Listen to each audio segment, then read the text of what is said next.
मैं सोहम जैन आप सभी का स्वागत करता हूं। पिछले लेक्चर में हमने यूरोपीय कंपनियों के आगमन में फ्रांसीसी अंग्रेज को पढ़ते हुए अपना टॉपिक छोड़ा था और उस समय हम आगे बढ़ रहे थे फ्रांसीसी और अंग्रेजों में आपसी युद्ध कि क्या था। तो दोस्तों उस समय आंग्ल फ्रांसीसी संघर्ष चल रहा था और इसका रीजन था ऑस्ट्रेलिया का उत्तराधिकार। वहां यूरोप में या के उत्तराधिकार के लिए अंग्रेज और फ्रांसीसियों की आपस में लड़ाई हो जाती है। अब उसका प्रभाव पूरा भारत में आता है। यहाँ क्या होता है, आइए भूमिका समझते हैं। उस समय फ्रांसीसियों का मुख्यालय, जो मुख्य मुख्यालय था वो पुडुचेरी था और मुख्यालय भी उनके मछलीपट्टनम, कराईकाल, माहे, चंद्रनगर और सूरत थे। और अंग्रेजों के मुख्यालय दोस्तों बंबई, मद्रास, कलकत्ता आप सभी को मालूम है। आंग्ल फ्रांसीसी संघर्ष के तहत फ्रांसीसी अंग्रेजों के मध्य भारत में 3 युद्ध होते हैं जिन्हें हम कर्नाटक के युद्ध के नाम से जानते हैं। और पहला कर्नाटक का युद्ध 1746 से 1748 तक चला।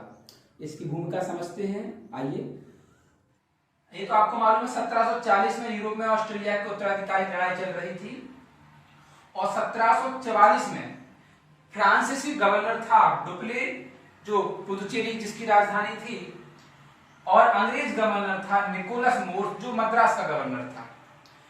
निकोलस मोर्स और डुप्ले के बीच आपसी संघर्ष होते हैं। डुप्ले ये जानता था कि हमारी नेवी यानी हमारी जल सेना अंग्रेजों की जल सेना से कमजोर है, तो डुप्ले किसी भी प्रकार का युद्ध लड़ने के लिए तैयार नहीं था। और निकोलस मोर्स जानता था कि फ्रांसीसी हमसे कमजोर हैं, तो ये युद्ध करना चाहता था। साथ में निकोलस मोर्स की हेल्प के लिए इंग्लैंड से कमांडर बॉर्नेट की अगुवाई में एक जहाजों का बेड़ा भारत आ रहा था। तो इसे और ताकत मिल रही थी कि जैसे ही कमांडर बॉर्नेट हमारे साथ आएंगे, हमें एक सशक्त सेना हमें मिल जाएगी। तभी दोस्तों कर्नाटक के नवाब के पास डुप्ले जाता है और कर्नाटक के नवाब उस समय थे अनवरुद्दीन। और डुप्ले कहता है कि हम आपसे एक हेल्प चाहते हैं कि आपकी भूमि पर किसी भी प्रकार का हमारे और अंग्रेजों के बीच कोई भी युद्ध ना हो। तो डुप्ले की यह बात अनवरुद्दीन ने मान ली और एक फरमान निकाला कि हमारी भूमि पर फ्रांसीसी अंग्रेज नहीं लड़ेंगे।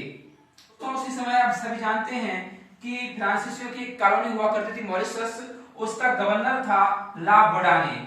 डुप्ले ने ला बोडाने को इंडिया बुलाया और 1746 में ला बोडाने डुप्ले ने मिलकर आक्रमण कर दिया अंग्रेजों पर और मद्रास उनसे छीन लिया, मद्रास उनसे जीत लिया।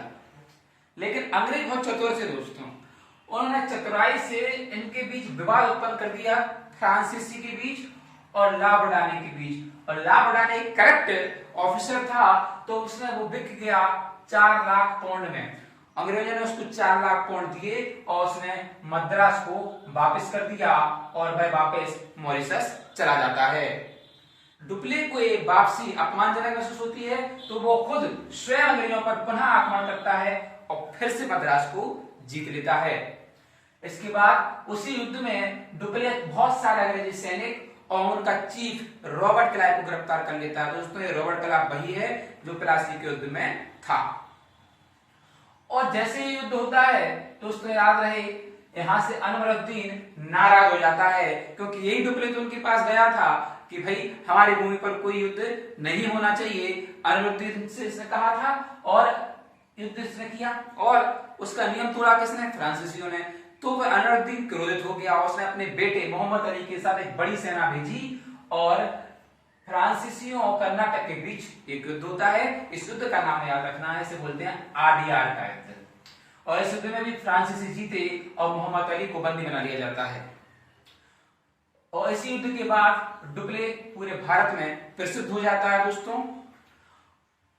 इसके बाद लास्ट में अंग्रेजों द्वारा पुडुचेरी पर अधिकार की कोशिश की जाती है, जिसमें वो फेल हो जाते हैं। और फ्रांसीसियों द्वारा मद्रास के निकट अंग्रेजों का एक फोर्ट डेविड होता है, उस पर अधिकारी कोशिश की जाती है, तो उसमें फ्रांसीसी फेल हो जाते हैं। दोनों का निर्णय यहाँ फेल हो जाता है। साथ में 1748 में ही दोस्तों वहां यूरोप में फ्रांसीसी और अंग्रेजों के बीच संधि हो जाती है। इस संधि का नाम है एला सापल की संधि। ये संधि इंपोर्टेंट है, एला सापल की संधि।